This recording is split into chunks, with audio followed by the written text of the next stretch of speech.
ശ്രീ രവി മേനോനും Shri K B വേണുവുമായുള്ള സംഭാഷണത്തിന്റെ രണ്ടാം ഭാഗത്തിലേക്ക് സ്വാഗതം.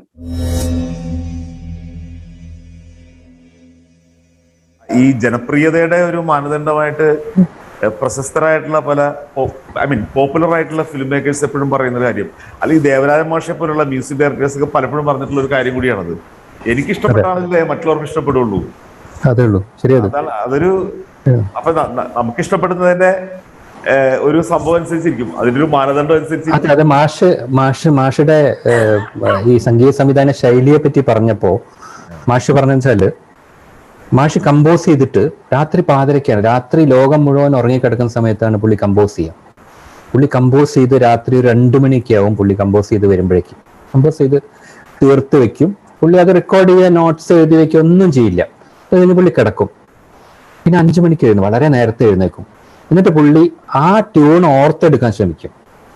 ആ ഓർത്തെടുക്കാൻ ശ്രമിച്ചാൽ മാത്രമേ ആ ട്യൂൺ റീടേൺ ചെയ്യുള്ളൂ. ഇല്ലെങ്കിൽ അപ്പടി മറന്നു പോകും. അപ്പടി പിന്നെ അത് ആവശ്യമില്ല. പിന്നെ പുതിയൊരു ഇതിലേക്ക് പോവാണ് അദ്ദേഹം. എന്നിട്ട് രാവിലെ റെക്കോർഡിങ്ങിന് പോകണം. അപ്പോൾ അദ്ദേഹത്തിന്റെ ഒരു പോളിസിയാണത്. അതായിരിക്കും അദ്ദേഹത്തിന്റെ ഈ പാട്ടുകൾ ഇത്രയും കാലം കഴിഞ്ഞിട്ട് നമ്മളെ മനസ്സിൽ നിൽക്കാൻ കാരണം. അതെ, എനിക്ക് വളരെ ഇൻട്രസ്റ്റിംഗ് ആയിട്ട് തോന്നിയൊരു കാര്യം എന്ന് വെച്ചാല്, പരീക്ഷ എന്ന് പറയുന്ന സിനിമയിലെ ആണല്ലോ മറ്റേ എന്താണ് പ്രസിദ്ധമായ പാട്ട് ഒരു പുഷ്പം മാത്രമേ പറയുന്ന പാട്ടില് ശാരദ നൃത്തം ചെയ്യുന്നുണ്ട്. അപ്പൊ അതിന്റെ ചരിത്രമൊക്കെ രവി എഴുതിയിട്ടുണ്ട്. എനിക്ക് ശാരദയുടെ നൃത്തം കണ്ടുകഴിഞ്ഞപ്പോ I found it so awkward. അപ്പൊ അന്ന് ഞാൻ വിധി എഴുതി ശാരദയ്ക്ക് നൃത്തം ചെയ്യാറുണ്ടൂടാ എന്ന് ഞാൻ വിചാരിച്ചു. അപ്പൊ ഇപ്പോ രവിയുടെ ലേഖനം വായിക്കുമ്പോഴാണ് ഞാൻ മനസ്സിലാക്കുന്നത്, ഈ പാട്ട് ഹിന്ദുസ്ഥാനി സംഭവത്തിൽ ഉള്ള സംഭവം ബാബുരാജ് ചെയ്തത് കുച്ചിപ്പുടി സ്റ്റൈൽ ചെയ്താൽ ശരിയാവില്ല. അതുകൊണ്ട് അതിന് ഹിന്ദുസ്ഥാനി ഒരു നോർത്ത് ഇന്ത്യൻ പറഞ്ഞിട്ടാണ് കഥക് തീരുമാനിച്ചത്. പക്ഷെ ശാരദയ്ക്ക് കഥക് അറിയില്ല. അങ്ങനെ കഥക്ക് മാത്രമല്ല, ഒന്നും അറിയില്ല, ഡാൻസേ ശാരദയ്ക്ക് അറിയില്ല ആ കാലത്ത്. കണ്ടോ? അപ്പൊ ശരി, അതാണ് ശരിയാണ്. ഗുരു ഗോപാലകൃഷ്ണൻ എന്റെ അടുത്ത് പറഞ്ഞു. അതായത് ഗുരു ഗോപാലകൃഷ്ണൻ പറഞ്ഞാൽ ഗുരു ഗോപിനാഥിന്റെ ശിഷ്യനാണ്. നീലക്കുയിലെ മുതലൊക്കെ കൊറിയോഗ്രാഫിയിലുള്ള ആളാണ്. അദ്ദേഹം ഇവിടെ വന്ന സമയത്ത് ഞാൻ ഇതേമാതിരി അദ്ദേഹം കുറെ നല്ല സിനിമയുടെ ആദ്യകാലത്തെ എല്ലാ സിനിമകളുടെയും അവയാർ, പാതാള ഭൈരവി ഇതൊക്കെ ഡാൻസ് ചെയ്തിട്ടുള്ള ആളാണ്. അപ്പൊ അദ്ദേഹമാണ് ഇതിന്റെ ഈ കോറിയോഗ്രാഫർ. അപ്പൊ ആദ്യം തന്നെ ഭാസ്കര മാഷ് പറഞ്ഞു, ഇങ്ങനെ ശാരദയ്ക്ക് ഡാൻസ് ഒന്നും അറിയില്ല, നിങ്ങളുടെ കയ്യിലാണ് കിടക്കുന്നു പറഞ്ഞു. പാട്ട് നല്ല പാട്ടാണ്. അപ്പൊ അങ്ങനെ ഈ സ്റ്റെപ്സ് മാത്രം പഠിപ്പിച്ചു കൊടുത്തു. ആ സ്റ്റെപ്സ് ഇപ്പോ ആ തബലയുടെ താളം വരുന്ന സമയത്ത് ഒരു സ്റ്റെപ്പ് ഉണ്ട്. ആ ക്യാമറയിലെ കാലുകളുടെ ഒരു മൂവ്മെന്റ് മാത്രമേ ഉള്ളൂ. ആ മൂവ്മെന്റ് മാത്രം വളരെ ബുദ്ധിമുട്ടി ചെയ്യിച്ചു കൊടുത്തു. പെട്ടെന്ന് നമുക്ക് എഡിറ്റിംഗ് ഒക്കെ കഴിയുമ്പോൾ ഭയങ്കര എക്സ്പേർട്ട് ആയിട്ടുള്ള ഒരാളുടെ ഒരു ഫുട് സ്റ്റെപ്പ് മാതിരി തോന്നും. അത് ഒരു പുഷ്പം മാത്രമേ അതുമാതിരി എല്ലാ മൂമെന്റ്സും കട്ട് ചെയ്തിട്ട് എടുത്തു എന്ന് പറഞ്ഞിട്ടുണ്ട്. വളരെ ബുദ്ധിമുട്ടിയിട്ടാണ്. പക്ഷെ ഓവറോൾ നോക്കുമ്പോ ഓക്കെ, കുഴപ്പമില്ല. കാരണം അങ്ങനെ സിലോട്ടൊക്കെ വളരെ ദൂരെ നിന്നുള്ള ഷോട്ട്സ് ഒക്കെയാണ് വെച്ചിട്ടുള്ളത്. പിന്നെ അതിന് പ്രേം നസീറിനെയൊക്കെ വെച്ചത് അഡ്ജസ്റ്റ് ചെയ്ത് പോയി. അപ്പൊ പലപ്പോഴും സിനിമ ഈ പറയുന്ന ഇതിന്റെ ഏറ്റവും വലിയ തമാശ എന്താ വെച്ചാൽ, എന്നോട് ടി വാസുദേവൻ പറഞ്ഞൊരു സംഭവം, മലയാളത്തിലെ ഏറ്റവും വലിയ പ്രൊഡ്യൂസർമാരിലുള്ള ഒരാളായിരുന്നു. അപ്പൊ അദ്ദേഹം പറഞ്ഞു, ഈ പണ്ടൊക്കെ ഇപ്പൊ കുട്ടിക്കുപ്പായൊക്കെ അദ്ദേഹത്തിന്റെ വലിയ മ്യൂസിക്കൽ ഹിറ്റ്സ് ആണ്. അപ്പൊ ഈ സിനിമ എടുക്കുന്ന സമയത്ത് ഈ കുട്ടിക്കുപ്പായം സിനിമയുടെ കഥ അദ്ദേഹം പറഞ്ഞു. അതായത് അദ്ദേഹത്തിന്റെ വാശിയായിരുന്നു 1 ലക്ഷത്തിൽ താഴെ തുക കൊണ്ട് ഈ പടം തീർക്കണം. അന്നത്തെ കാലത്ത് 1.5 ലക്ഷം 2 ലക്ഷം ഒക്കെ സിനിമയ്ക്ക് വേണ്ട. 1 ലക്ഷത്തിൽ താഴെ. അപ്പൊ ഇദ്ദേഹം പിശുക്കിന്റെ അങ്ങേയത്തിൽ എന്ന് പറഞ്ഞാൽ വളരെ ചുരുങ്ങിയ ചെലവിൽ പൈസ പടം എടുക്കുന്ന ആളാണ്. അപ്പൊ 95,000 രൂപ കൊണ്ട് ഈ പടം തീർത്തു വരും കുട്ടിക്കുപ്പായം. എങ്ങനെ ചെയ്തതെന്ന് വെച്ചാൽ, ഈ പാട്ടുകളാണ് അധികം സഫർ ചെയ്തത്. ബാബുരാജിന് എന്തോ ഒരു ചെറിയ തുക കൊടുത്ത് പാട്ടൊക്കെ കമ്പോസ് ചെയ്യിച്ചു. അത് കഴിഞ്ഞിട്ട് പിക്ചറൈസ് ചെയ്തത് ഏതാണ്ട് ഒരു മുറിയിലാണ്. ഈ മുറി തന്നെ നായകന്റെ വീട്, നായികയുടെ വീട്, പിന്നെ ഒരേ ആളുകൾ തന്നെ കോസ്റ്റ്യൂം ഒക്കെ ഇട്ട് അഡ്ജസ്റ്റ് ചെയ്തിട്ട് വളരെ പെട്ടെന്ന് ഒരു ദിവസം കൊണ്ട് 5-8 പാട്ടുകളുണ്ട്. ഈ പാട്ടുകളൊക്കെ ഷൂട്ട് ചെയ്ത് തീർത്തു. മാത്രമല്ല ബാക്ക്ഗ്രൗണ്ട് സ്കോർ, ഇതിന്റെ ബാക്ക്ഗ്രൗണ്ട് സ്കോർ ചെയ്യേണ്ടത് സത്യം പറഞ്ഞാൽ ബാബുരാജാണ്.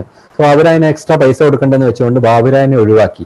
എന്നിട്ട് ഇദ്ദേഹം എന്ത് ചോദിച്ചാൽ, അദ്ദേഹത്തിന്റെ തന്നെ പഴയ പടങ്ങളിലുള്ള ബാക്ക്ഗ്രൗണ്ട് മ്യൂസിക് എടുത്തിട്ട് മൂവിയോളിൽ ഈ ഫിലിം ഇട്ട് ഈ ബാക്ക്ഗ്രൗണ്ട് മ്യൂസിക് ഇട്ട് കേട്ട്, അത് പുള്ളി തന്നെ എനിക്ക് പറഞ്ഞു തന്നെ, നോട്ട്ബുക്കിൽ ദുഃഖം ഇവിടെ വയലിൻ, പിന്നെ കല്യാണം ഷഹനായി, അതൊക്കെ മാർക്ക് ചെയ്തു ഇന്ന സ്ഥലത്ത്. ഇത് കട്ട് ചെയ്തിട്ട് ഇതിന്റെ അകത്ത് വെച്ചു. അപ്പൊ പുള്ളി പറയും ഇത് കണ്ടു നോക്കിയപ്പോ ഒരു കുഴപ്പമില്ല, ഇപ്പൊ ആര് ചെയ്താലും ഇങ്ങനെയല്ല ഉണ്ടാവും. പക്ഷേ ഇതൊക്കെ കഴിഞ്ഞ് ഭയങ്കര ഹിറ്റായി പടം. ആ കാലത്ത് ഭയങ്കര ഹിറ്റായി, 1 കൊല്ലം ഓടിയിട്ടുണ്ട് പടം.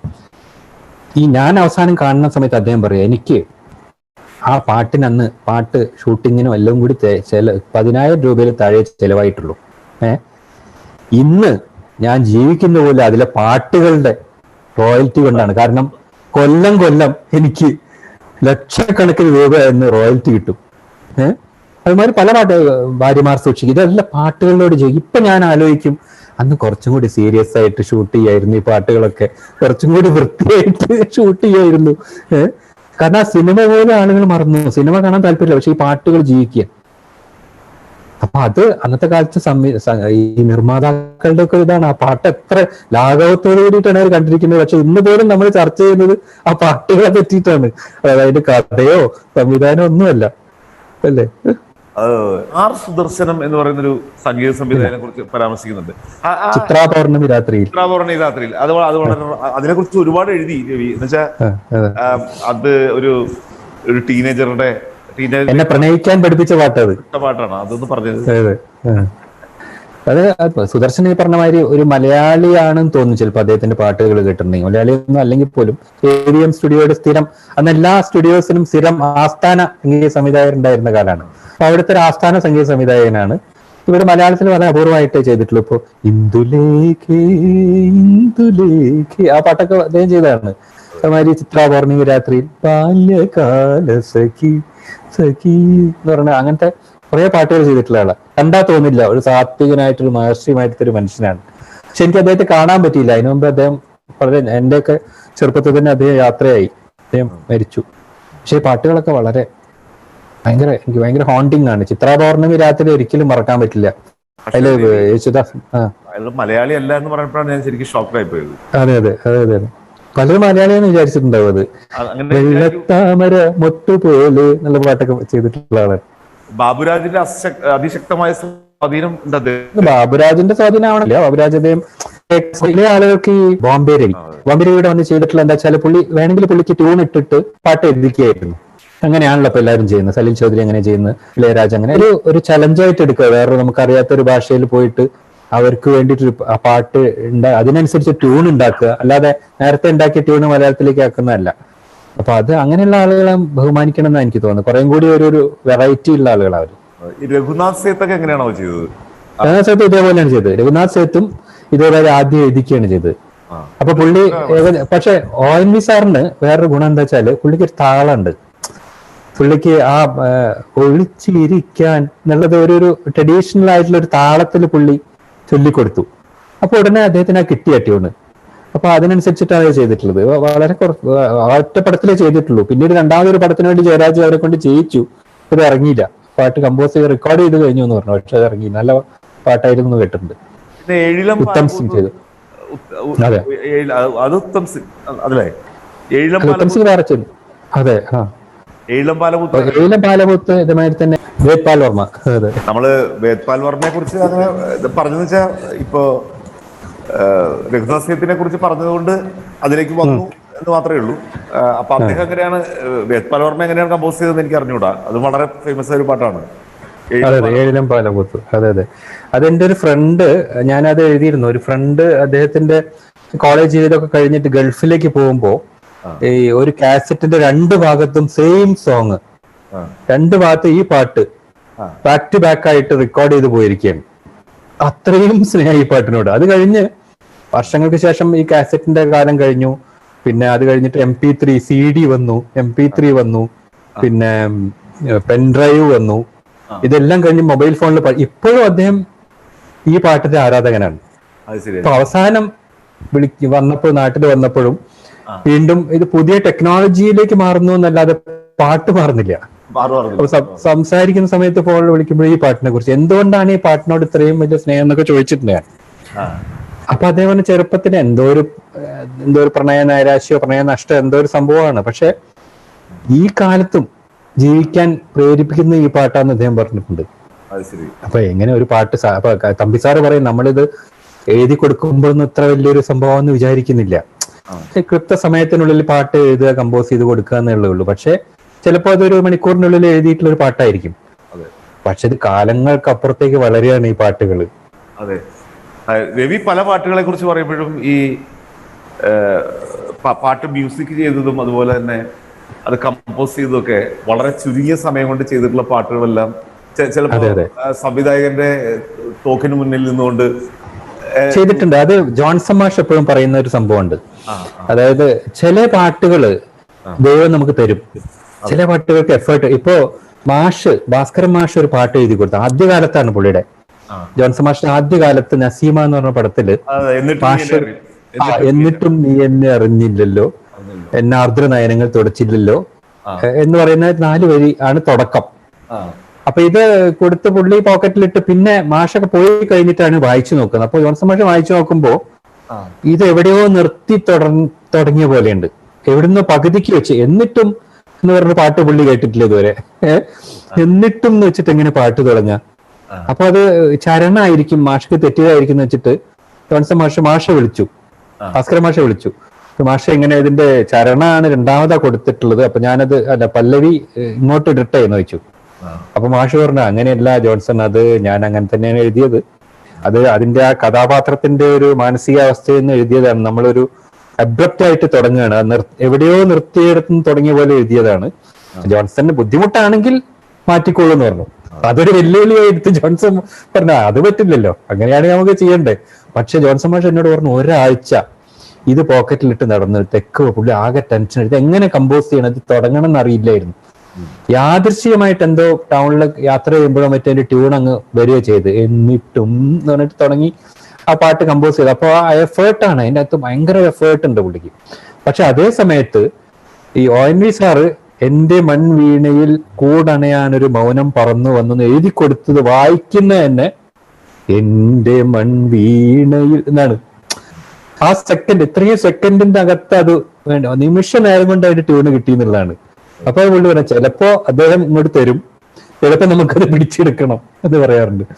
അപ്പോ അതൊക്കെ യാദൃശ്ചികത, ഭാഗ്യം മാതിരി ഇരിക്കും. പണ്ടത്തെ ഇന്നത്തെ പോലെയല്ല അന്ന് സംഗീത സംവിധായകന് കുറച്ചും കൂടി സ്വാതന്ത്ര്യം. ഇന്നിപ്പോ ഡയറക്ടർ പറയും ഇന്ന പാട്ട് വെച്ച് ചിലുക്കം അല്ലെങ്കിൽ കൊക്കൊക്കോ എന്ന് വെച്ചൊരു പാട്ട് തുടങ്ങൂ പറഞ്ഞാല് ഈഷ് പുത്തഞ്ചേരിക്ക് മാത്രമേ അങ്ങനെ പാട്ട് എഴുതാൻ പറ്റൂ. അപ്പോ ദിം ദിം ദിം ഒരു പാട്ട് തുടങ്ങൂ, അല്ലെങ്കിൽ അവസാനം മഴ വരണം എല്ലാ വരിയുടെയും. ഇല്ലെങ്കിൽ ഠ ഠ എന്ന വാക്ക് എന്റെ അങ്ങനെയൊക്കെ പറയും, ഠ എന്ന വാക്ക് എന്റെ പാട്ടിൽ വേണ്ട. ഇതൊക്കെ വെച്ചിട്ട് വേണം പാട്ട് എഴുതാനിരിക്കാൻ ആളുകൾ. അത് കമ്പോസ് ചെയ്യുന്നതിന് അതിലും വലിയ വെല്ലുവിളി.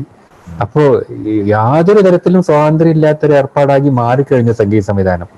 അതുകൊണ്ട് ഈ പാട്ടുകൾക്ക് എനിക്ക് തോന്നുന്നില്ല ഇവരുടെ ഒരു ആത്മാംശം ഒന്നും കടന്നിട്ടുണ്ടാവില്ല. കൃത്യ സമയത്ത് സംവിധായകന്റെ ആഗ്രഹപ്രകാരം ചെയ്തു കൊടുക്കുക എന്നല്ലാണ്ട് നമ്മുടെ ഒരു ആത്മാവ് അതിൽ തളർത്താനൊന്നും സമ്മതിക്കില്ല. അത് സ്വാതന്ത്ര്യം, അപ്പൊ അത് കേട്ട് മറക്കുന്നു. പിന്നെ സ്വാഭാവികമായിട്ട് നൊസ്റ്റാൾജിയ ഉണ്ടാവും നമുക്ക്. അപ്പൊ ഈ നൊസ്റ്റാൾജിയ എന്ന് പറയുന്നത് മഹത്തായ സംഭവം തന്നെ. നൊസ്റ്റാൾജിയ കൊണ്ടായിരിക്കണം ചിലപ്പോ ഈ ആളുകൾ ക്ഷമയോട് കൂടിയിട്ട് എന്റെ ലേഖനങ്ങളൊക്കെ വായിക്കുന്നത്. അത് എന്നോട്, എന്റെ എഴുത്തിനോടുള്ള സ്നേഹത്തെക്കാളും ഈ പാട്ടിനോടും അത് നമ്മൾ ആദ്യം കേട്ട ഒരു കാലത്തോടും ആ സമയത്ത് നമ്മുടെ മാനസികാവസ്ഥയോടും ഒക്കെ ഉള്ളൊരു സ്നേഹമുണ്ട്.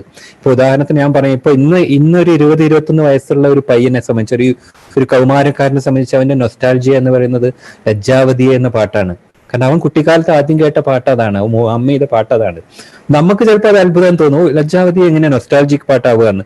പക്ഷെ എല്ലാ കാലഘട്ടത്തിലും ഓരോ കാലത്തും ഓരോ പാട്ടാണ് നൊസ്റ്റാൾജിയ. അത് നമ്മൾ മനസ്സിലാക്കിയേ പറ്റൂ. കാരണം നമ്മൾ ഇഷ്ടപ്പെടുന്ന പാട്ടാണ് ഏറ്റവും മഹത്തായ പാട്ടെന്ന് ഒരിക്കലും പറയാൻ പറ്റില്ല. ഞാൻ ആദ്യകാലത്തൊക്കെ നല്ല പാട്ടുകൾ സെലക്ട് ചെയ്യായിരുന്നു. പിന്നെ അതെന്തൊരു മണ്ടത്തരം തോന്നി. കാരണം നല്ല പാട്ട് എങ്ങനെ നമുക്ക് ഫിക്സ് ചെയ്യാൻ പറ്റും? നമ്മുടെ നല്ല പാട്ട്, എന്റെ നല്ല പാട്ടല്ല വേണ്ടത്, നല്ല പാട്ട് നമുക്കിഷ്ടമുള്ള പാട്ട് എന്നേ പറയാൻ പറ്റുള്ളൂ. ക്ലാസിക് പാട്ട് എന്നൊക്കെ നമുക്ക് വേണമെങ്കിൽ പറയാം, അല്ലാതെ നല്ല പാട്ട് എന്ന് പറഞ്ഞാൽ ഒരിക്കലും ഒരു പാട്ടിനെ ഒരു കള്ളിയിൽ പെടുത്താൻ പറ്റില്ല. ഓരോരുത്തർക്കും നല്ല പാട്ട് ചീത്ത പാട്ടും വെവ്വേറെയാണ്. അരികിൽ എന്നുള്ള പാട്ട് വെറുക്കുന്ന ഒരാളെ ഞാൻ കണ്ടിട്ടുണ്ട്. നമുക്ക് മലയാളികളെ എനിക്ക് തോന്നുന്നു വളരെ കോമൺ ആയിട്ട് പറയുന്ന ഒരു ഫേവറേറ്റ് സോങ് ആണ് അരികിൽ. ഒരു പ്രണയമൊക്കെ ഉണ്ട്, പിന്നെ ആ പാടിയത് അതിന്റെ മ്യൂസിക് ഒക്കെ വെച്ചിട്ട് എല്ലാവർക്കും ഒരുമാർക്ക് ഇഷ്ടമാണ്. പക്ഷെ ഒരാൾക്ക് അത് ഭയങ്കര വെറുപ്പ്. എന്നെ ഒരാൾ വിളിച്ചു പറഞ്ഞു, ഞാൻ അരികിലിനെ പറ്റി എഴുതിയപ്പോ, നിങ്ങൾ ആ പാട്ടിനെ പറ്റി ഇത്രയും മഹത്തായ പാട്ടൊന്നുമില്ല, എന്റെ ഏറ്റവും വെറുക്കുന്ന പാട്ടാണ്. അതിന് കാരണമുണ്ട് അദ്ദേഹത്തിന്. കാരണം അദ്ദേഹം ആ പാട്ട് പാടിക്കൊടുക്കുന്നത് കേട്ടുകൊണ്ടിരിക്കുമ്പോ അദ്ദേഹത്തിന്റെ സുഹൃത്ത് ഒരു ആക്സിഡന്റിൽ പെടുന്നു. ആ ഓർമ്മയായിരിക്കും ചിലപ്പോൾ ഈ പാട്ടിനോട് അദ്ദേഹത്തിന് വിരോധം തോന്നാൻ കാരണം. അപ്പൊ അങ്ങനെ പല വിചിത്രമായ കാരണങ്ങൾ ആ ഒരു പാട്ട് ഇഷ്ടപ്പെടാതിരിക്കാം. അതുകൊണ്ട് നല്ല പാട്ട് ചീത്ത പാട്ട് എന്നുള്ള ഒരു വേർതിരിവിൽ ഒരർത്ഥവും ഇല്ല. നമുക്ക് ഇഷ്ടമുള്ള പാട്ട്, ഇഷ്ടമില്ലാത്ത പാട്ട്, അത്രേ ഉള്ളൂ. അങ്ങനെ വേണു തോന്നിയിട്ടില്ലേ? രവി പറഞ്ഞതിന്റെ ഒരു ഇത് കണ്ടു ഞാനത്. രവി പറഞ്ഞതിന്റെ ഒരു തുടർച്ചയായിട്ടാണ് ഞാൻ പറഞ്ഞത്. ഈ ലജ്ജാവതി എന്നുള്ള സിനിമ, ആ പാട്ട് ഇറങ്ങി സൂപ്പർ ഹിറ്റായ സമയത്ത് പിറന്നു വീണ അല്ലെങ്കിൽ ഒരു 3 വയസ്സൊക്കെ ഉണ്ടായിരുന്ന ഒരു കുട്ടിക്ക് അത് അവന്റെ നൊസ്റ്റാൾജിയുടെ ഭാഗമാണെന്നുള്ള കാര്യത്തിൽ യാതൊരു സംശയമില്ല. നമുക്ക് ലജ്ജാവതിയെ ഇഷ്ടപ്പെടാതിരിക്കാനും ഇഷ്ടപ്പെടാനും നമുക്ക് വേറെ വേറെ കാരണങ്ങൾ ഉണ്ടാവാം. ഈ നൊസ്റ്റാൾജി എന്ന് പറയുന്നത് ഒരു ഗംഭീര സംഭവം തന്നെയാണ്. അതിന് കാരണം നമ്മൾ നമ്മുടെ യൂത്തുമായിട്ടാണ് എപ്പോഴും പല കാര്യങ്ങളെ കണക്ട്, നമ്മുടെ പ്രണയത്തെ കണക്ട് ചെയ്യുന്നത്, അല്ലെങ്കിൽ നമ്മുടെ ബാല്യത്തെ കണക്ട് ചെയ്യുന്ന ഒരു സാധനം അങ്ങനെയൊക്കെ ഉണ്ടാവും. ഇപ്പൊ എന്റെ മനസ്സിലിപ്പം ചിന്നും വെൺതാരത്തിന് ആനന്ദവേള എന്നുള്ള പാട്ട് എന്റെ ബാല്യകാലത്തിന് വലിയ ഓർമ്മയാണ്. ഞാൻ റേഡിയോയിൽ പണ്ട് കേട്ടത്. ഞങ്ങള് കുട്ടികളായിരിക്കുന്ന, വളരെ ചെറിയ കുട്ടികളായിരിക്കുന്ന സമയത്ത് അച്ഛനും അമ്മയും ജോലി ചെയ്തിരുന്ന സ്കൂളിന്റെ അടുത്ത് താമസിച്ചത് വാടക വീട്ടിലെ ഒരു 30-20 തൊട്ടോ 40 തൊട്ടോ ഒരു ബൾബിന്റെ ഒരു വെളിച്ചമാണ് എനിക്ക് പെട്ടെന്ന് ആ പാട്ടിനെ കുറിച്ചുള്ള ഒരു ഓർമ്മ എന്ന് പറയുന്നത്. അത് ഒരിക്കലും ഈ കുട്ടിക്ക് കിട്ടിക്കൊള്ളുന്നില്ല. അപ്പൊ ഇതിനെ സംബന്ധിച്ച് ഒരു വലിയ രസകരമായ തർക്കം ഞാനും എന്റെ മക്കളും തമ്മിലുണ്ടായി.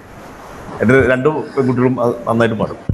അപ്പൊ ഞാൻ പറഞ്ഞു, ഒരിക്കൽ ഞങ്ങളിതിന്റെ യാത്ര ചെയ്തെന്ന് പറഞ്ഞു, നോക്കൂ, എനിക്ക് ഇപ്പോഴത്തെ പാട്ടുകളൊക്കെ ഏതാണ്ടൊക്കെ ഒരുപോലെയൊക്കെ തന്നെയാണ് തോന്നിയത്. ഇതിപ്പോ എവിടെ പോയി അവസാനിക്കുമോ നമുക്കറിയാം. പുതിയ കമ്പോസേഴ്സിന്റെ അവരതിനത്ര സീരിയസ് ആയിട്ട് എടുക്കുന്നില്ല എന്നാണ് എൻ്റെ ഒരു തോന്നൽ. എല്ലാം പിന്നെ കട്ട് ആൻഡ് പേസ്റ്റ് ഒക്കെ പോലെ നമുക്ക് അനുഭവപ്പെടുന്നു എന്ന് ഞാൻ പറഞ്ഞപ്പോൾ അവര് പറഞ്ഞു, അച്ഛൻ വിചാരിക്കുന്ന കാര്യമൊന്നുമല്ല, അത് നിങ്ങളുടെ കാലഘട്ടത്തിന്റെ ഒരു മ്യൂസിക്കിന്റെ ഒരു പ്രത്യേകതയാണ്. ഞങ്ങൾക്ക് വളരെ വളരെ രസകരമായിട്ടാണ്, അതിലൊരു വല്ലാത്ത വെറൈറ്റി ഒക്കെ ഉണ്ട് എന്ന് പറഞ്ഞു. അതൊരു പുതിയ കാഴ്ചപ്പാടാണ്. തീർച്ചയായിട്ടും പുതിയ കാഴ്ചപ്പാടാണ്. അല്ല, അത് പുതിയ കാഴ്ചപ്പാടല്ല. സത്യം പറഞ്ഞ എന്താ അറിയുന്നത്, ഞാൻ പറഞ്ഞുതരാം. എന്നോട് ജെറി മാഷ് പറഞ്ഞൊരു കഥയുണ്ട്. അതായത് റഫി സാഹിബ് വരികയാണ് ആദ്യം പാട്ടുകാരനായിട്ട്. മുഹമ്മദ് റഫി എത്രയോ കാലഘട്ടങ്ങളോളം പിന്നെ മലയാളി എല്ലാ ഗായകരെയും സംഗീത പ്രേമികളൊക്കെ സ്വാധീനിക്കുന്ന ഒരു ശബ്ദമായി മാറുകയാണ്. അപ്പൊ റഫി വന്നിട്ട് സുഹാനി രാത് ധൽചുക്കി പാടുകയാണ്. അസാധ്യ പാട്ടാണ്. അന്ന് ആദ്യത്തെ പുള്ളിയുടെ സൂപ്പർ മെഗാ ഹിറ്റ് പാട്ടാണത്. അപ്പൊ അത് കേട്ടിട്ട് ഇദ്ദേഹത്തിന്റെ ഒരു അമ്മാവൻ, വീട്ടിലെ ഒരു കാരണവര്, ജെറി മാസ്റ്റർ കാരണവര് സംഗീത പ്രേമിയാണ്. പുള്ളി ജീവിച്ചിരിക്കുന്ന സൈകളുടെ കാലത്താണ്.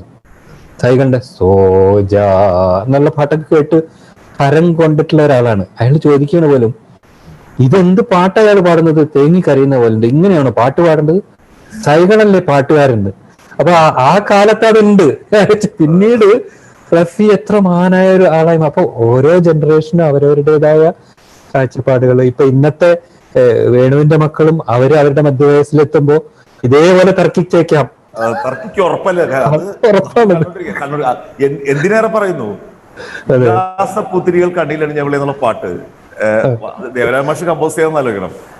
അത് പുള്ളി കമ്പോസ് ചെയ്ത സമയത്ത് അത് കേട്ടിട്ട് നമ്മുടെ മുമ്പിലുള്ള ജനറേഷൻ അതിനെ പുച്ഛിച്ചത് എനിക്ക് നല്ല ഓർമ്മയുണ്ട്. അതുപോലെ കസ്തൂരി മാൻമിഴി എന്നുള്ള പാട്ട് നമ്മളൊക്കെ അന്ന് 7ാം ക്ലാസ്സിലാണ് ഞാൻ പഠിക്കുന്നത്. പാടുന്നത് അച്ഛനെ ഇങ്ങനെ അവജ്ഞയോടെ നോട്ടം തോന്നും, ഇതൊക്കെ എന്തൊരു പാട്ടടേ എന്നുള്ള പാട്ടില്ലേ.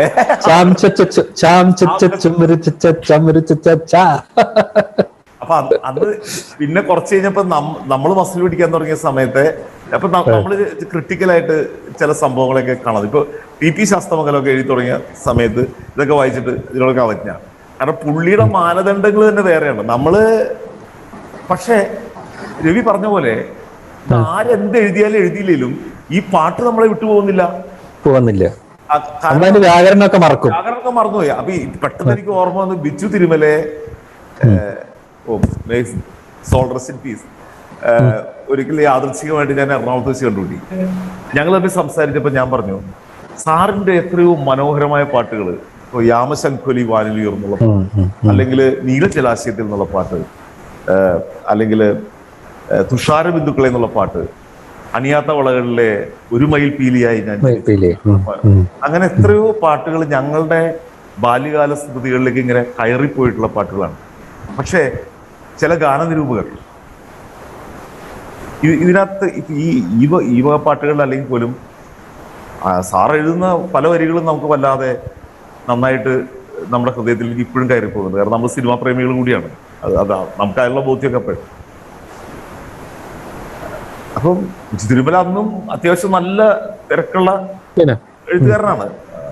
എനിക്കുള്ള അവസാനം പുള്ളിക്കൊരു ഒത്തിരി വയ്യായ വന്നവരെ പുള്ളി ഡിമാൻഡുള്ള ഒരു എഴുത്തുകാരനായിരുന്നു. കാരണം ഈ ട്യൂൺ കേട്ടിട്ട് പാട്ട് എഴുതുന്നതിൽ പുള്ളിയെ കവച്ചു വെക്കാൻ അധികം ആൾക്കാരൊന്നും ആരുമില്ല. ഏത് തരം പാട്ട് വേണമെങ്കിലും നിമിഷം ഉണ്ടായിക്കൊടുക്കും. എനിക്ക് എഴുതാൻ കുഴപ്പമൊന്നുമായിട്ടില്ല വേണു എന്ന് പറഞ്ഞു. ഇവന്മാര് ഈ പറയുന്ന ആൾക്കാർ സമ്മതിക്കണ്ടേ ഇതിന്റെ പിന്നെ വക്കും പിടിയൊക്കെ പൊട്ടിച്ച് അതിനകത്ത് സംഭവം ഞാൻ ഈ എഴുതുന്നു എന്ന് പറഞ്ഞാൽ നമുക്ക് ചില മാനദണ്ഡങ്ങളൊക്കെ ഉണ്ട് എന്നൊക്കെ പറഞ്ഞു. വർഷങ്ങൾക്ക് ശേഷം ഞാൻ കൈരളിയിൽ ജോയിൻ ചെയ്തു. അതിനുശേഷം കൈരളിയിൽ നിന്ന് റിസൈൻ ചെയ്തതിനു ശേഷം അപ്പോഴത്തേക്ക് അദ്ദേഹത്തിന് സ്ട്രോക്ക് ഒക്കെ വന്നിരുന്നു. പക്ഷെ അദ്ദേഹം കുഴപ്പമൊന്നുമില്ല, ഉഷാറായിട്ട് തിരുവനന്തപുരത്തുള്ള അദ്ദേഹത്തിന്റെ വീട്ടില് അമൃത ടിവിക്ക് വേണ്ടി ഞാൻ ഒരു സീരീസ് ഓഫ് ഇന്റർവ്യൂസ് ചെയ്തിരുന്നു. താരത്തിളക്കം എന്നായിരുന്നു അതിന്റെ പേര്. അപ്പൊ അതിന്റെ ഭാഗമായിട്ട് പിച്ചു തിരുമലയെ കണ്ടു. അപ്പോഴാണ് ഈ മനുഷ്യൻ ഇപ്പൊ ഉന്നം മറന്ന് തെന്നിപ്പറന്ന പെണ്ണുകളെല്ലാം എന്നൊക്കെ എഴുതുന്നതിന്റെ അതും ഈ പറഞ്ഞ പോലെ തുഷാര ബിന്ദുക്കളെ പോലെ ഒരു പോയിറ്റിക് ആയിട്ടുള്ള അല്ലെങ്കിൽ മൈനാകം എന്നുള്ള പാട്ട് രവി എഴുതിയിരുന്ന ഇത്തരം പാട്ടുകള് പിച്ചു തിരുമല എ.ടി. ഉമറും തമ്മിലുള്ള ശ്യാമും തമ്മിലുള്ള അസാധ്യമായ കോമ്പിനേഷൻസ്. ഈവൻ ദേവരാജ മാഷുമായിട്ടാണ് ഈ മനോഹര തീരത്തിലെ പാട്ടുകളൊക്കെ ചെയ്തിട്ടുള്ളത്. യാമശംഖുലി വാൻലിയുർന്നു ഉള്ള. അപ്പൊ ഇതിനിടയില് ആണ് അദ്ദേഹത്തിന്റെ ഭാഷയിലുള്ള സാഹിത്യത്തിലുള്ള വ്യുൽപ്പത്തി എനിക്ക് മനസ്സിലായത് അപ്പോഴാണ്. ശ്യാം സാർ പറയും, ശ്യാം സാർ ഇവർ തമ്മിലൊരു സ്പിരിറ്റഡ് ഒരു കോമ്പറ്റീഷനാണ്. അപ്പൊ ശ്യാം സാർ വളരെ ടഫായിട്ടുള്ള ട്യൂൺ ഇട്ട് കൊടുക്കും ഇങ്ങോട്ട്. അപ്പൊ ഇദ്ദേഹം വിചാരിക്കും എന്നാ പിന്നെ എന്നാണ് പിടിച്ചിട്ടേ കാര്യമുള്ളൂ. അങ്ങനെ ഒരു ഇട്ട് കൊടുത്ത പാട്ടാണ്. ആ സമയത്തിന് ഒരു പ്രയോഗം നടത്തും പിച്ചു തിരുമല. അങ്ങനെ പറഞ്ഞു അട്ടി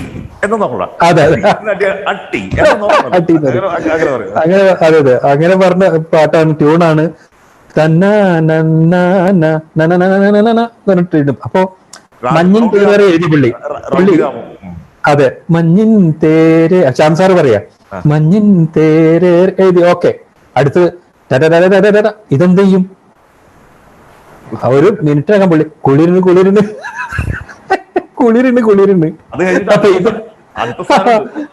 അതെ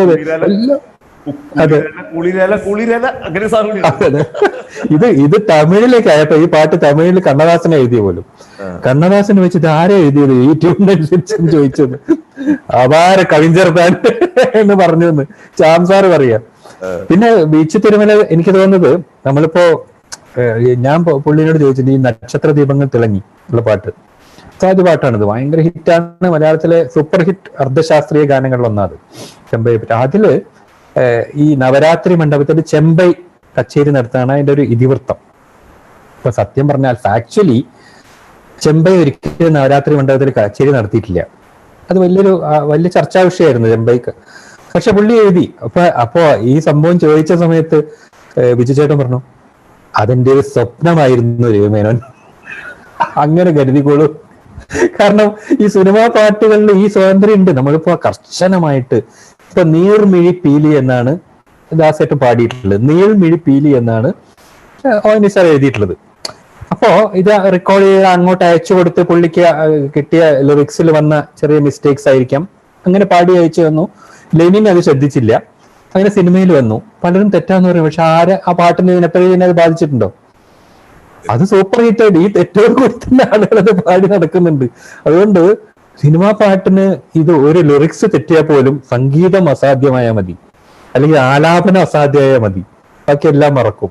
ഇത്രയേ ഉള്ളൂ. അത് സാധാരണ മനുഷ്യനെ സംബന്ധിച്ച് ഇത് അർത്ഥം അറിഞ്ഞിട്ടോ അല്ലെങ്കിൽ രാഗം അറിഞ്ഞിട്ടോ ഒന്നുമല്ല ആസ്വദിക്കുന്നത്. ഈ പറഞ്ഞവര് അവന് പെട്ടെന്ന് ഒരു ജോലിയുടെ ഇടയിൽ പെട്ടെന്ന് അവന്റെ കാതുകൾ അതിലേക്ക് കൊടുക്കാൻ പറ്റുന്നുണ്ടെങ്കിൽ പാട്ട് അവന് ഇഷ്ടപ്പെട്ടു. അത് അതിന്റെ പാസ്റ്റ് ടെൻസ് ആണോ പാസ്റ്റ് പ്രസന്റ് ആണോ അല്ലെങ്കിൽ ചില പ്രയോഗങ്ങൾ ശരിയാണോ നോക്കിയിട്ട് കാര്യമില്ല. നമുക്ക് പറയാൻ വേണമെങ്കിൽ അത് തെറ്റാണെന്നൊക്കെ പറയാം. വേണമെങ്കിൽ റെസിസ്റ്റിനെ വിളിച്ച് പറയാം നിങ്ങൾ കുറച്ചും കൂടി ശ്രദ്ധിക്കണം എന്ന്.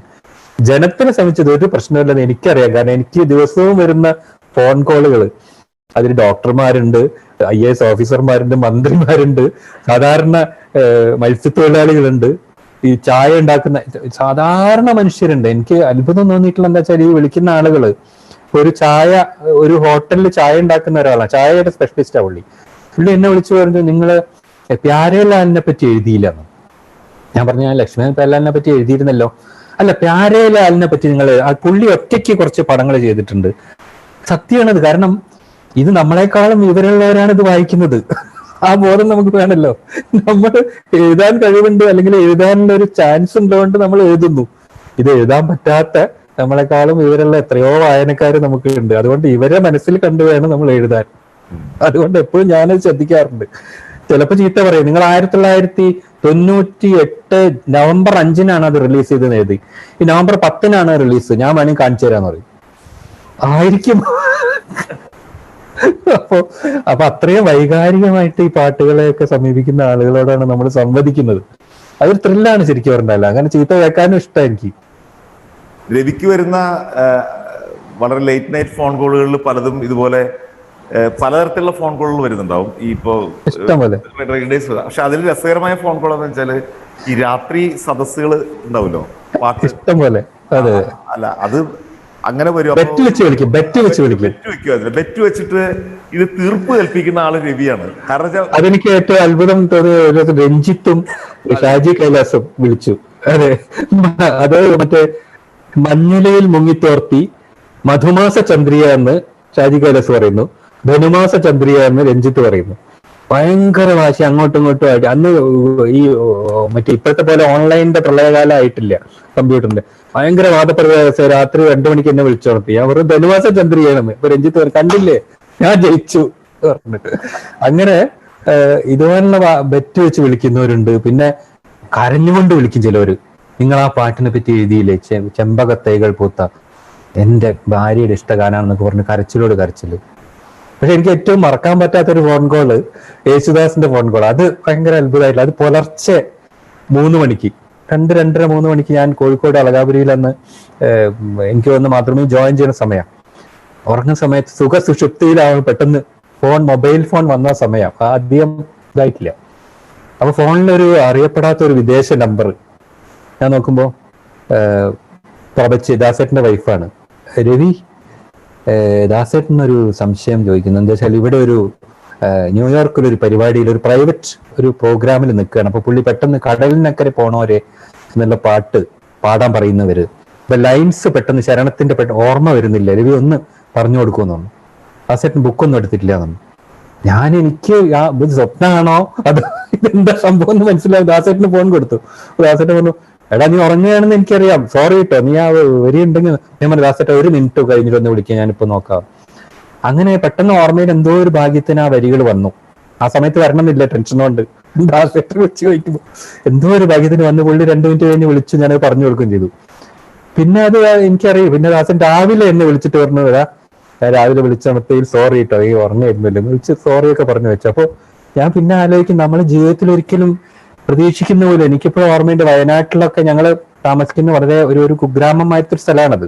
വളരെ റിമോട്ട് ആയിട്ടുള്ള ഒരു ഏരിയയാണ്. വയനാട്ടിലൊക്കെ ഒരു ഗാന പരിപാടി, സംഗീത പരിപാടി നടക്കുക പറഞ്ഞാൽ വളരെ അപൂർവം. യേശുദാസൊക്കെ വരിക എന്ന് പറഞ്ഞാൽ ഇന്നിപ്പോ പ്രധാനമന്ത്രി പ്രസിഡന്റ് ഒക്കെ വരുന്ന പോലെയാണ്. ഒരു ദിവസം യേശുദാസ് വന്നു, അവിടെ ഒരു ഫൈൻ ആർട്സ് സൊസൈറ്റി കൊണ്ടുവന്നു. അപ്പോൾ ഒരു നോട്ടീസ് കണ്ടു, യേശുദാസിനെ കാണണമെന്ന് വലിയ ആഗ്രഹമുണ്ട്, പക്ഷെ അങ്ങനെ കാണാൻ പറ്റില്ല, ഭയങ്കര ടിക്കറ്റ് ഒക്കെ അന്നത്തെ കാലത്ത് വലിയ റേറ്റാ. അച്ഛൻ എന്തോ പോയി, എന്നെ കൊണ്ടുപോയൊന്നുമില്ല. ഞാൻ ആ നോട്ടീസും വെച്ചിരുന്നു. പിന്നെ യേശുദാസിനെ ഒന്ന് കാണുന്നെന്ന് നമുക്ക് സങ്കല്പമില്ല. റേഡിയോയിൽ വരുന്ന ഈ എന്താ പറയാ, ഈ വേവ്സ് തരംഗമാലകളായിട്ട് വരുന്നൊരു ശബ്ദമാണല്ലോ യേശുദാസും ജയന്തനൊക്കെ. അത് കാണുന്നത് നമുക്കറിയില്ല. പിന്നെ അതേപോലെ യേശുദാസിനെ കാണുന്നു, അദ്ദേഹത്തോടൊപ്പം യാത്ര ചെയ്തൊന്നും ഞാൻ എന്റെ സങ്കല്പിക്കുക പോലും ചെയ്തിട്ടുള്ള കാര്യങ്ങൾ അല്ല. അപ്പൊ അതിന് തീർച്ചയായിട്ടും ദൈവത്തിന് നന്ദി പറയാം. അല്ലാതെ നമ്മള് വിചാരിക്കാത്ത ഒരു ഈ പാട്ടിന്റെ വഴിയിലൂടെ കൊണ്ടുപോയി അതിന് നിമിത്തമാകാൻ കമൽറാജ് സജീവ് ഉണ്ടായിരുന്നു, ജയേട്ടൻ ഉണ്ടായിരുന്നു, പലരുണ്ടായിരുന്നു.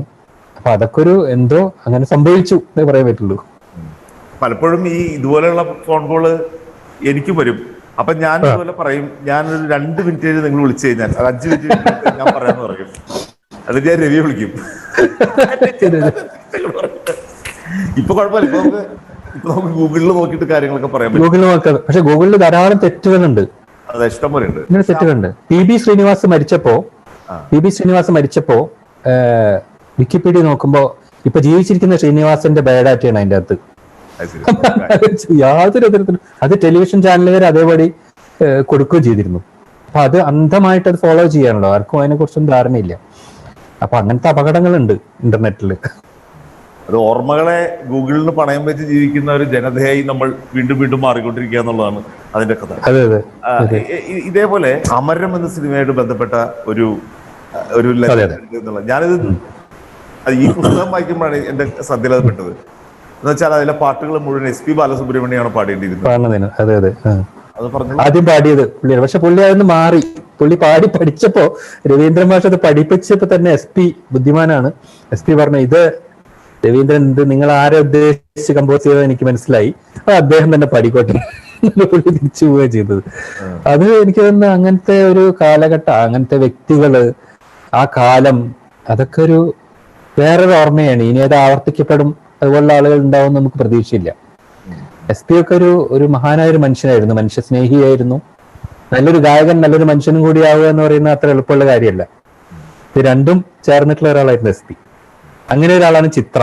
എനിക്ക് തോന്നിയിട്ടുള്ളത് മലയാളികള് ഏറ്റവും അധികം സ്നേഹിക്കുന്ന ഒരു വ്യക്തി ഒരുപക്ഷെ ചിത്രയായിരിക്കും. ഒരു പാട്ടുകാരി എന്നുള്ള നിലയിലല്ല, ഒരു വ്യക്തി എന്നുള്ള നിലയിലും ചിത്രയായിട്ടും എനിക്ക് വലിയ ആത്മബന്ധമാണ്. എനിക്ക് ഞാൻ വളരെ അമൂല്യമായിട്ട് കരുതുന്ന ഒരു ബന്ധം കൂടിയാണത്. അത്രയും നല്ലൊരു വ്യക്തിയെ കാണാൻ ബുദ്ധിമുട്ടാണ്. പലപ്പോഴും രവിയുടെ ഫ്ലാറ്റില് വന്നൊക്കെ ഞാൻ കണ്ടിട്ടുണ്ട്. ഞങ്ങൾ രണ്ടുപേരും മുകളിലും താഴെയായിട്ട് തിരുവനന്തപുരത്ത് താമസിച്ചിട്ടുണ്ട്. സ്ത്രീച്ച് അവിടെ എപ്പോഴും അതുപോലെ എനിക്ക്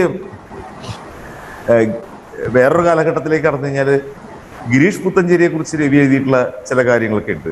അപ്പോൾ ഉദാഹരണത്തിന് അതിലേറ്റവും രസകരമായൊരു സംഭവം, കോഴിക്കോട്ട് മഹാറാണിയുടെ വരാന്തയിൽ വെച്ചിട്ട് കമൽ സാർ നടന്നു വരുന്ന സമയത്ത് ഇദ്ദേഹത്തെ വന്നിട്ട് നമിച്ചുകൊണ്ട് പറഞ്ഞു, എന്താ കാരണം വെച്ചാൽ എന്നെ കൊണ്ട് പാട്ട് എഴുതിപ്പിക്കരുത് തീരുമാനിച്ച 2 സംവിധായകർ ഒരാളാണ് താങ്കൾ, മറ്റൊരു ഭരതനാണെന്ന് പറഞ്ഞു. അതെ. ഗിരീഷൊക്കെ എന്ന് വെച്ചാൽ ഗിരീഷിനെ ഒരു പാട്ടെഴുത്തുകാരൻ എന്നുള്ള നിലയിനെക്കാളും വലിയൊരു ആസ്വാദകനായിട്ടാണ് ഞാൻ പരിചയപ്പെട്ടിട്ടുള്ളത്. കാരണം മുല്ലശ്ശേരി രാജഗോപാൽ എന്ന് പറയുന്ന എന്റെ അമ്മാവൻ, അദ്ദേഹമായിരുന്നു ഇവരുടെയൊക്കെ ഒരു എന്താ പറയാ താത്വിക ആചാര്യൻ. ആ കാലത്ത് എല്ലാവരും അവിടെ വന്ന് അടിയും. രഞ്ജിത്തായാലും ഗിരീഷ് പുത്തഞ്ചേരി ആയാലും യേശുദാസ് പോലുള്ള ഗായകർ, എല്ലാവരും. രാഷ്ട്രീയത്തിന് മാത്രമേ അവിടെ പ്രവേശനമില്ല. അദ്ദേഹം പറയും രാഷ്ട്രീയക്കാർ ഇവിടെ വേണ്ട എന്ന് പറയും. ഒക്കെ എല്ലാവരും അവിടെ വരും. അപ്പൊ ഈ ഗിരീഷ് ഒരു സഞ്ചിയും തൂക്കി വരും. അപ്പൊ ഗിരീഷ് അന്ന് ശ്ലോകങ്ങൾ എഴുതിക്കൊണ്ടുവരും, നല്ല സ്തോത്രങ്ങളൊക്കെ എഴുതിയിരുന്ന ഒരു കാലമാണ്. ഭയങ്കര രസമായിട്ട് സ്തോത്രങ്ങളൊക്കെ എഴുതിയിട്ട് അവിടെ നിന്ന് വായിക്കും. രാജകുമാരെ കിടപ്പിലായിരിക്കും, പുള്ളി എന്നും കിടക്കുകയാണ്. അപ്പൊ അടുത്ത് വന്ന് വായിക്കുമ്പോ രാജകുമാർ കുഴപ്പമില്ല, സ്വന്തം ട്യൂണിലാണ്. അപ്പൊ ഞാനിങ്ങനെ വെറുതെ അദ്ദേഹത്തെ ചൂടാക്കാൻ വേണ്ടിയിട്ട് വെറുതെ തമാശക്ക് TP ശാസ്ത്രമംഗലത്തിന്റെ ഒക്കെ ചില ക്രിട്ടിക്കൽ സ്റ്റേറ്റ്സ്മെന്റ്സ് ഒക്കെ ഞാൻ കടമെടുത്തിട്ട് പറയും, ഇത് നിങ്ങൾ ഇങ്ങനെ ശരിയല്ല, ഇത് ശരിയല്ല. അപ്പൊ ഇയാൾ എന്നോട് നോക്കി പറയും, എന്നെങ്കിലും ഞാൻ സിനിമയ്ക്ക് പാട്ട് എഴുതിയത് ആദ്യം കൊല്ലുന്നത് നിന്നെയായിരിക്കും എന്ന് പറയും തമാശയായിട്ട് പുള്ളി. പിന്നെ അദ്ദേഹം സിനിമയ്ക്ക് പാട്ട് എഴുതി. ഞങ്ങൾ ഇഷ്ടംപോലെ എന്റെ ആദ്യത്തെ ബുക്ക് റിലീസിനൊക്കെ പുള്ളി നന്നായിട്ട് സംസാരിച്ചു. പുള്ളിന്റെ ആദ്യത്തെ ബുക്കിന്റെ റിവ്യൂ പുള്ളിയാണ് എഴുതിയത്. ഭയങ്കര സ്നേഹം. അവസാനം വിളിക്കുമ്പോൾ പോലും പുള്ളി എന്നോട് പറഞ്ഞു, നമുക്ക് ടെലിവിഷൻ ചാനലിലൊന്ന് ഇരുന്ന് സംസാരിക്കാനുണ്ട് പഴയ പാട്ടുകളെ പറ്റിയിട്ട്, നമുക്ക് രണ്ടുപേർക്കും കാഷ്വൽ ആയിട്ട് ഇങ്ങനെ ഇരുന്ന് സംസാരിക്കാം, അവരെന്താ വെച്ചാൽ ഷൂട്ട് ചെയ്തോട്ടെ എന്നൊക്കെ പറഞ്ഞു. പക്ഷെ അത് നടന്നില്ല. അതിനു മുമ്പേ പുള്ളി മരിക്കുക ചെയ്തു. ഒരു കോഴിക്കോടിന്റെ ഒരു കൾച്ചറിന്റെ ഭാഗമായിരുന്നു അവരൊക്കെ. ഞാനായാലും ഞാൻ പാട്ടിനെ പറ്റി എഴുതുന്നതിൽ പോലും കോഴിക്കോടിന് വലിയൊരു റോളുണ്ട്. കോഴിക്കോട് വെറുതെ ഇങ്ങനെ ആ കാലത്തെ കോഴിക്കോട്ട് കൂടെ മാനാഞ്ചിറക്കോട് ഇങ്ങനെ നടന്നാൽ മതി, പാട്ടുകൾ ഇങ്ങനെ കാതില് ഒന്നുകിലും നജ്മൽ ബാബു പാടുന്നുണ്ടായിരിക്കും, KR വേണു പാടുന്നുണ്ടായിരിക്കും, CA അബൂബക്കർ പാടുന്നുണ്ടായിരിക്കും, മച്ചാട്ട് വാസ്ലി പാടുന്നുണ്ട്, ആരെങ്കിലും ഒക്കെ ഈ പാട്ടുകൾ പാടുന്നുണ്ടായിരിക്കും. അതിലങ്ങനെ മുഴുകി നമ്മളിങ്ങനെ ഒഴുകുകയാണ്. വേണുവിന് ഓർമ്മയില്ല കോഴിക്കോടിന്റെ ആ കാലം, മുല്ലശ്ശേരി ഒക്കെ ആ സംസ്കാരത്തിന്റെ ഭാഗമാണ്. അപ്പൊ അങ്ങനെ നമ്മള് ഈ പാട്ടിന്റെ വഴിയിൽ എത്തിപ്പെട്ടു എന്ന് പറയാൻ പറ്റുള്ളൂ. കോഴിക്കോട്ടെ അന്നത്തെ ഗായകരെ പറ്റി തന്നെ ദേവി കുറെ ലേഖനങ്ങൾ എഴുതിയിട്ടുണ്ട്. ഞാൻ ആദ്യം പരിചയപ്പെട്ട പാട്ട്, ഞാൻ ആദ്യം കണ്ട ഗാനമേള എനിക്ക് മറക്കാൻ പറ്റില്ല. ഞാൻ വയനാട്ടിൽ പഠിക്കുക. അപ്പോ അന്ന് ഞാൻ പറഞ്ഞ മാതിരി വയനാട്ടിൽ വളരെ അപൂർവമായിട്ട് പാട്ടുകാരൊക്കെ വരുള്ളൂ, അറിയപ്പെടുന്ന പാട്ടുകാരൊക്കെ. 16 17 മറ്റേ പഠിക്കുമ്പോൾ ഞങ്ങളെ സ്കൂളിൽ ഈ നെല്ലിക്കോട് ഭാസ്കരനും തിക്കോടിയന്റെ ഒരു ഗാംഗുമാണ്, തിക്കോടിയന്റെ ഒരു ഗ്രൂപ്പാണ് വന്നത്. പരകായ പ്രവേശ നാടകവും കോഴിക്കോട് അബ്ദുൽ ഖാദറുടെ ഗാനമേളയാണ്. അപ്പൊ Abdul Khader film play back singer എന്നൊക്കെ പറഞ്ഞ നോട്ടീസൊക്കെ ഉണ്ട്. അപ്പൊ ഞങ്ങൾ പോയി ഒരു പ്ലേ ബാക്ക് സിംഗറെ ആദ്യം കാണാമല്ലോ എന്നൊക്കെ വിചാരിച്ച് ഞാനും എൻ്റെ അനിയനും വല്യമ്മയൊക്കെ പോയി. ഇപ്പോഴും ഓർമ്മയുണ്ട്, സ്കൂളിലിരുന്നു. അപ്പൊ കോഴിക്കോട് അബ്ദുൽ ഖാദർ, അന്ന് അദ്ദേഹം വൃദ്ധനായി കഴിഞ്ഞിരിക്കുന്നു, എന്റെ പ്രായമുണ്ട്, ഒരു ബുദ്ധിമുട്ട്, ചുമയൊക്കെ ഉള്ള, ഒരു ഓവർകോട്ടൊക്കെ ഇട്ടിട്ടുണ്ട്. ഓവർകോട്ടൊക്കെ ഇട്ട് പുള്ളി വന്നിട്ട് പറഞ്ഞു ഇങ്ങനെ, അതിനെ തൊഴുതിട്ട് പറഞ്ഞു ഇങ്ങനെ, ഞാൻ ബുദ്ധിമുട്ടാണ്, എനിക്ക് നിൽക്കാൻ കുറച്ച് പ്രയാസമുണ്ട്, അതിന് ഇരുന്ന് പാടാം നിങ്ങളെ അനുവാദത്തോടെ എന്ന് പറഞ്ഞിട്ട് പുള്ളി ഇരുന്ന് പുള്ളി ഈ അദ്ദേഹത്തിന്റെ പാട്ട് തന്നെ പാടുക, മറ്റേ പാടാനോർത്തൊരു മധുരിത ഗാനം പാടിയതില്ലല്ലോ എന്നുള്ള പാട്ട് ഭയങ്കര വിഷാദ സാന്ദ്രമായിട്ട് പാടുകയാണ്, ഭയങ്കര വിഷാദ സാന്ദ്രമായിട്ട്. അപ്പോഴാണ് എനിക്ക്, ഞങ്ങളെ അടുത്തൊരു കന്യാസ്ത്രീ ഇരുന്നിരുന്നു, ഞങ്ങൾ ടീച്ചർ തന്നെയാണ്, ഈ കന്യാസ്ത്രീ ഇങ്ങനെ ഭയങ്കരമായിട്ട് കണ്ണീരൊപ്പുന്നു, ഭയങ്കര എമോഷണൽ ആയിട്ട് കരച്ചിലൊക്കെ ഈ പാട്ട് കേട്ടിട്ട്. അപ്പോഴാണ് ആദ്യമായിട്ട് ഞാൻ കരുതുന്നത് ഈ പാട്ടിന് ഇങ്ങനത്തെ ഒരു ശക്തി ഉണ്ടാവും. ഞാൻ വല്യമ്മയോട് ചോദിച്ചു, എന്താ വല്യമ്മ കരയണ്? അപ്പൊ വല്യമ്മ പറഞ്ഞു, അയാൾ അത് പാട്ടിന്റെ ഒരു എന്തോ പാട്ട് അവർക്ക് എന്തെങ്കിലും വിഷമം ഉണ്ടാക്കിയിട്ടുണ്ടാവും പണ്ട്, അങ്ങനെ എന്തെങ്കിലും ആയിരിക്കുന്നുള്ളൂ. അപ്പൊ ഈ അബ്ദുൽ ഖാദർ പാടി 2 പാട്ട് പാടിയ ശേഷം, 2-3 പാട്ട് പുള്ളി പാടിയ ശേഷം പുള്ളി പറഞ്ഞു, എനിക്ക് ഇനിയിപ്പോ പാടാൻ ബുദ്ധിമുട്ടുണ്ട് കുറച്ച്, എന്റെ മകൻ പാടും, അവനെ പ്രോത്സാഹിപ്പിക്കണം എന്ന് പറഞ്ഞപ്പോ നജ്മൽ ബാബു വന്നു. അപ്പൊ നജ്മൽ ബാബു അന്നത്തെ ഒരു സ്റ്റൈലിൽ ഇങ്ങനെ ഒരു വലിയ കോളർ, ഒരു ബെൽബോട്ടൊക്കെ ഇട്ട് വന്ന് പുള്ളി അന്നത്തെ ബോബി പാട്ടൊക്കെ സൂപ്പർ ഹിറ്റ് ആയിട്ട് കാലത്ത്, അപ്പൊ അത് പാടി. അത് പിന്നെ അതിനുശേഷം മച്ചാട്ട് വാസന്തി വന്നു. അങ്ങനെ ആദ്യത്തെ ഗാനമേള കേൾക്കുന്നത്. പിന്നെ നജ്മലിനെ ഞാൻ കാണുന്നത് കോഴിക്കോട് ഞാൻ പഠിക്കാൻ വേണ്ടി വന്ന ശേഷം, പഠിക്കാൻ ശേഷം കേരളത്തിൽ ജോയിൻ ചെയ്ത ശേഷം കാണുന്നത്. അപ്പൊ ആ സമയത്ത് നജ്മൽ അവിടെ ഗസലിന്റെ ഒരു ആളായി മാറി, ഗസൽ ഗാനമേളയൊക്കെ നടത്തുന്നു. അങ്ങനെ ബാബുവായിട്ട് പരിചയപ്പെടുന്നു. ഹസൻ കോയ എന്ന് പറഞ്ഞിട്ട് എന്റെ ഫ്രണ്ട് ജേർണലിസ്റ്റ്, ഹസൻ കോയ വഴി ബാബുവായിട്ട് പരിചയപ്പെടുന്നു.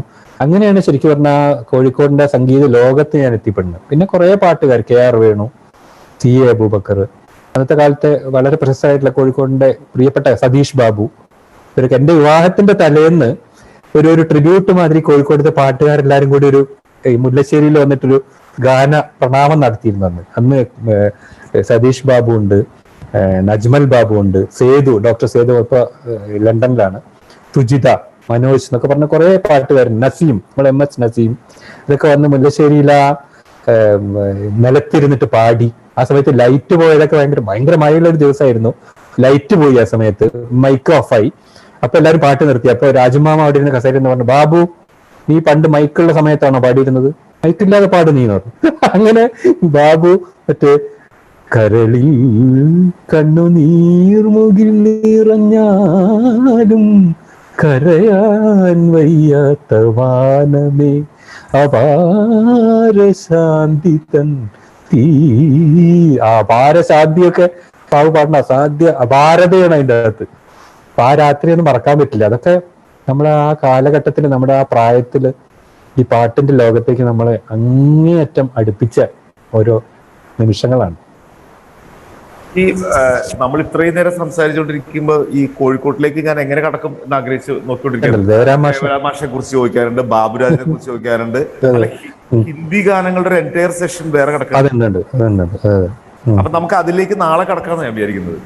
കോഴിക്കോട്ടേക്ക് എത്തിയില്ലോ നമ്മള്, കുഴപ്പമുണ്ടോ? ഇല്ല, കുഴപ്പമില്ല. ഇങ്ങനെ ഇതൊന്നും എടുത്തിട്ട് സെലക്ട് ചെയ്തിട്ട്